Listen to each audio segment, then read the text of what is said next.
Hello and welcome back to Archaeology in Finland.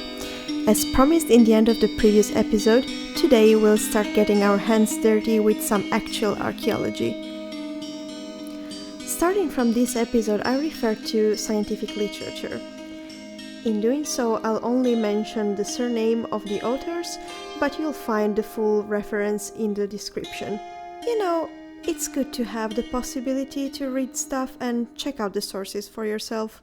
Let's start our trip into actual archaeology by debunking some myths.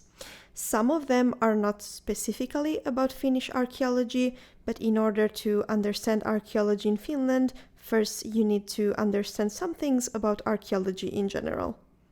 I think I probably used the word archaeology like 20 times already, but be prepared because I'm going to use it 1,000 times more before the end of this podcast. But now, let's focus and debunk the hell out of some myths. Myth number 1. Archaeologists use mostly brushes. Oh my dear listeners, you have no idea. Archaeology is very, and I mean very physical. Now, mind you, of course archaeological research can be done more on the intellectual and analytical side.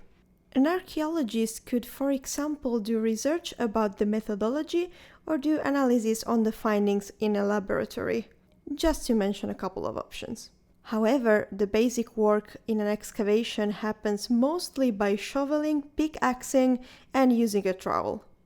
The trowel is usually not a big surprise to the audience, but the shovel and the pickaxe quite often are. But why don't you use an excavator machine, might be the natural question to ask. The answer is quite often we do. However, apart from the fact that certain parts of certain sites might be difficult to reach with such a machine, there are plenty of situations in which using it beyond the very surface of the ground might very easily compromise the integrity of the findings along with the quality of the research. You see, knowing where a finding comes from is very important, also in terms of depth.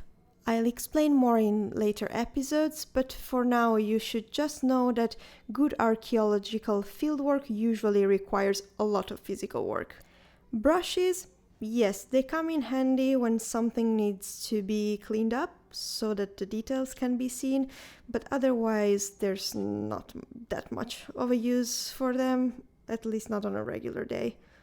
Fun fact. I've actually heard that the use of brushes here in Finland in certain conditions can actually constitute grounds for being fired. Once again, trust me, this shall make more sense as you listen to the upcoming episodes. And now for the next trick, I shall debunk 2 myths at once. Certainly there's nothing to be found in Finland.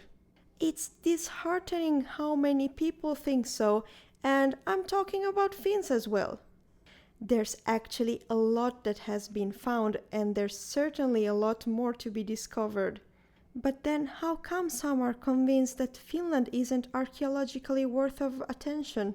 Well, the matter is rooted in another myth, archaeologists as treasure hunters. Now, while this specific myth has roots in the way things were done in the past, I'm looking at you, British Museum, nowadays archaeology is really not just about finding beautiful artifacts to be put under glass in a museum. It is about the information that can be discovered through findings. And for that to happen, my dear friends, the findings really don't need to be that eye-grabbing. As Koivisto points out, it's very hard for organic material to be preserved in Finnish soil due to its acidity.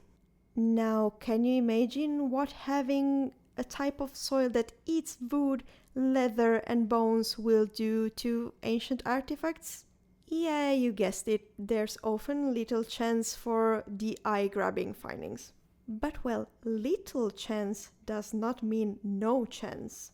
And non-eye-grabbing findings that bring information, from my point of view, can be way more exciting than something beautiful to be put under a glass. I love beautiful things, but especially I love a challenge. And knowledge. What are the findings that give us information? Don't worry, I'll tell you more in the future. Meanwhile, I wish for you to remember these concepts from the present episode. Archaeologists use their muscles, and using brushes can be bad. Archaeologists nowadays are not treasure hunters, but they look for information. Although eye-grabbing findings are not super common in Finland, a lot has been found, and there's still a lot to be discovered. At this point, you probably have far more questions than you did before. If so, great, you'll just have to keep listening. Copyright note: this podcast is created for educational and entertainment purposes exclusively. It shall not be monetized, and its reproduction for commercial purposes is strictly forbidden. The intro and outro theme is called Archaeology in Finland, just like the show itself, and it is composed and played by yours truly, Delia Tannino or Delia Morrigan. I'll see you in the next episode.